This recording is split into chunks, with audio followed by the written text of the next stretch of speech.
Today's story is on Ulysses S. Grant. And while you're listening, I would like you to look for the ways that Ulysses S. Grant and General Robert E. Lee are the same and how they are different. Remember that Ulysses S. Grant is a Union general and General Robert E. Lee is a Confederate general. So as you're listening today, think about how you can compare and contrast those. Here we go. The date was May 4th, 1864, the day before marching with a strength of over 118,000 soldiers, the Army of the Potomac crossed the Rapidan River in the middle of Virginia. The Blue Ridge Mountains lay to the west. To the east lay miles of dark forests and the Confederate Army under the command of General Robert E. Lee. General Lee had roughly 60,000 men under his command, half as many as the Union Army, but they were ready to put up a strong fight. The Union Army was commanded by Ulysses S. Grant. He was no stranger to battle. He had served in the Army for over 25 years, starting when he was just 17 years old. The Civil War was not his first war either. Like the Confederate General Robert E. Lee, General Grant had fought in another war. General Ulysses S. Grant leaned against a post outside his tent. He warily watched as a long line of supply wagons carrying ammunition, food, and medical supplies rumbled past.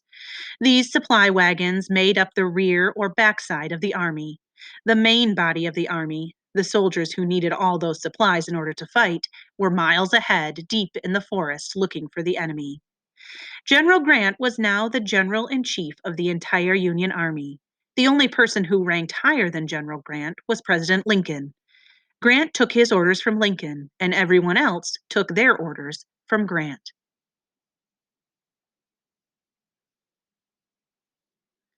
Every general in the war faced hard choices and had heavy responsibilities with the lives of thousands of soldiers in his hands.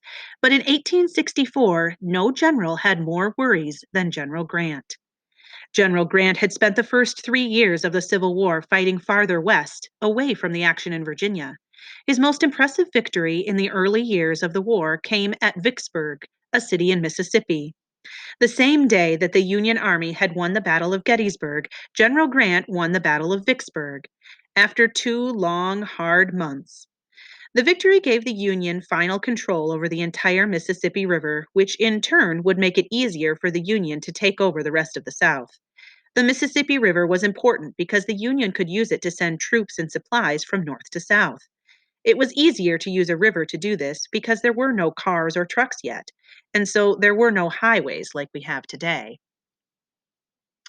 To win the Civil War, the Union needed to take control of the South, including all of its cities and roads. Nobody in the North expected this to be so difficult. The Union had more than 1 million men in uniform. By the end of the Civil War, 1 out of every 10 Union soldiers was African American, and 1 out of 4 Union soldiers was African American. Factories in the North had been working day and night for years, producing weapons, uniforms, blankets, food rations, wagons, and all the other things that the Army needed. The Yankees, as the Union soldiers were nicknamed, had everything they needed to fight and win the war. The Confederates, or rebels as they were often called, did not have as many men as the Union. The South did not have many factories. Um, the South did not have many factories. Many of those it did have early in the war had been destroyed or captured by 1864.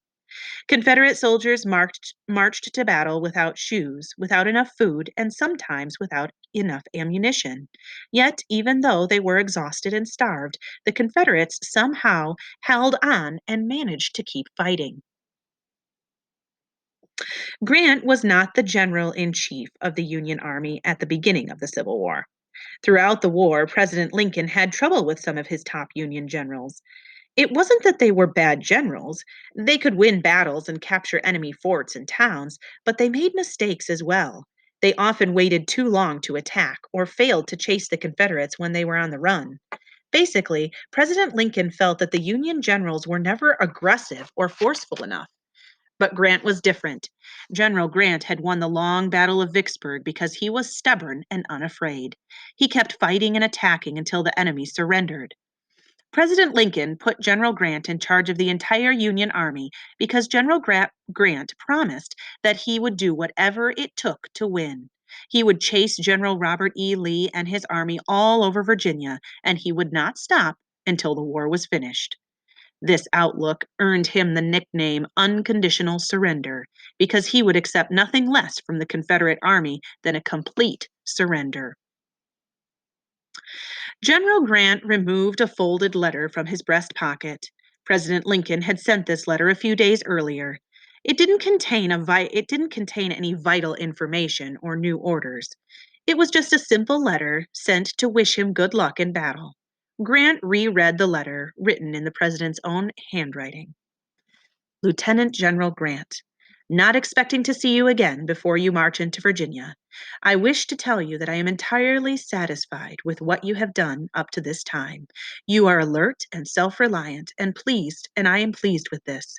I do not wish to control your actions in any way. If there is anything wanting which is within my power to give, do not fail to let me know.